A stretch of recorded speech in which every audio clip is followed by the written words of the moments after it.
think I found Sophia. So I get a call from Reuben Cannon who says, I'm calling about a movie.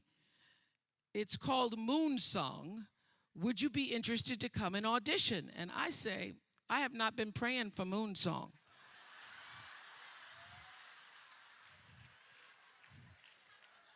No.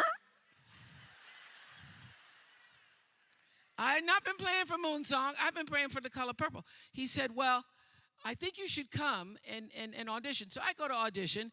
You know, movie people, they're making everything all secret. Steven Spielberg didn't want anybody to know he was doing Color Purple. So on the outside of the script, it says Moon Song. But I know all the words by heart. So when I open the script, I know this is The Color Purple, Jesus. This is The Color Purple. Yes. So I auditioned for The Color Purple. I can't even believe it. They don't just want me to be the water girl or the best girl. They are asking me, do I want a part in the movie? Oh, I'm thinking prayer. Prayer works. Prayer works. But listen to this. 3 months pass. 3 months is a long time. I auditioned in February, March, April, May comes. I haven't heard anything. So I call Reuben Cannon. I say, Mr. Cannon, I'm sorry, sir, I haven't heard anything. I expected to hear something by now. And Reuben Cannon, African-American man, says to me, you don't call me, I call you. And I didn't call you. Do you understand that I have real actresses who have auditioned for this part? Real actresses. And he tells me who just left his office. And I went, well, okay, I'm not getting that part. So I hang up the phone and I start crying. I can't believe that God has played this trick on me. I think this is a trick. So I decide that this is because the fat has finally caught up with me. The fat has finally caught up with me, and now I must get rid of the fat. In 2 weeks, I am going to go to a fat farm, and I'm going to lose 25 pounds. I'm going to drink a lot of green juice. I'm going to have some cleanses and colonics. So I also was trying to make peace with it. I said, God, I don't understand. I thought it was for me. You ever had that talk with God? I thought it was for me. I thought it was for me. God, you let me audition with somebody named Harpo. That's my name backwards. Jesus, that was a sign. Wasn't it a sign? And then 3 months pass, and then Reuben Cannon says, real actresses have just left his office. So I start to pray on the track. I'm out on the track at the fat farm, and I am running around at the track at the fat farm. It starts to rain. Y'all know how that is. But I don't even care, because I am praying to God to help me to let it go. Help me let it go, because now I've become obsessed with it and it's now controlling my life. I start praying, running around the track.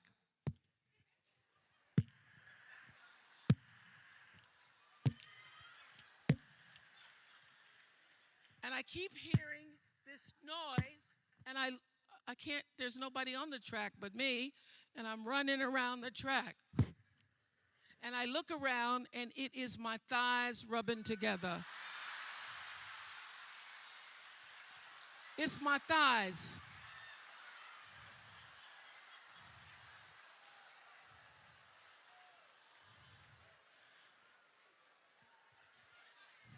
My thighs are rubbing together, causing this thunderous sound.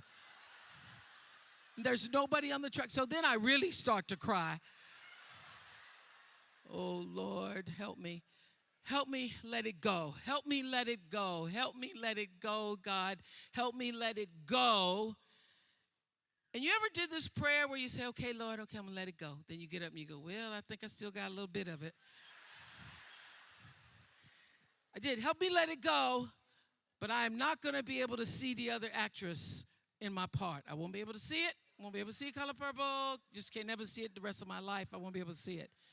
So then I started, I don't know where it came from. I surrender all. I surrender all to thee, my blessed Savior. I surrender all. I sang and I cried. I sang and I cried and I prayed some more until I could reach the point where not only will I be able to go to the movie, but I can bless the other actress. I can bless her.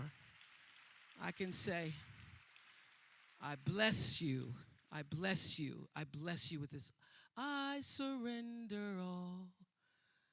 I surrender all to thee, my blessed Savior. I surrender all. And I tell you, in my greatest testimony, that the instant I laid that thing down,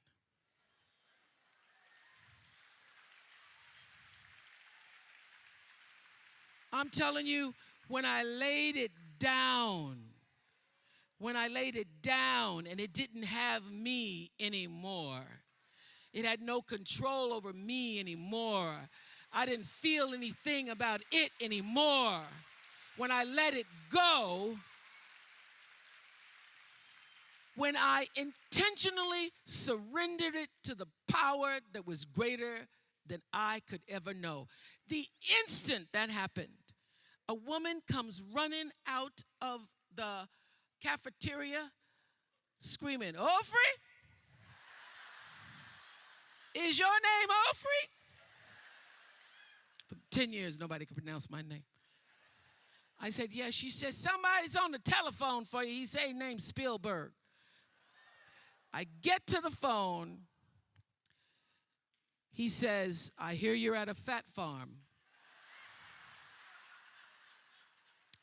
I said, no, sir.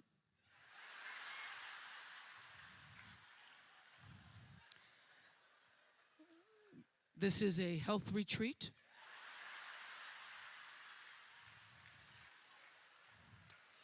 He says, I'd like to see you in my office in California tomorrow. This was in Wisconsin I was. I'd like to see you in my office. And if you lose a pound, you could lose this part.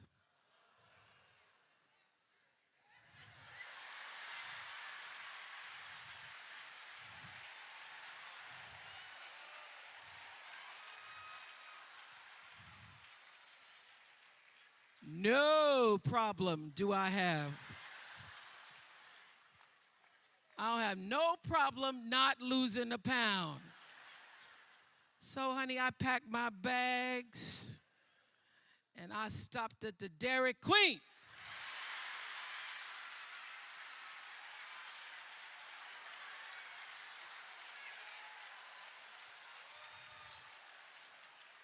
I got 3 scoops just in case I'd lost half a pound. And the next day, I was in Steven Spielberg's office, and he said, you're hired. You're hired. You don't just have to stand. When you've prayed and cried and stood and tried some more and sacrificed and wanted and dreamed and held on and believed and got turned down and turned back and turned around, it taught me that when you've done everything you can do, surrender all. Surrender all.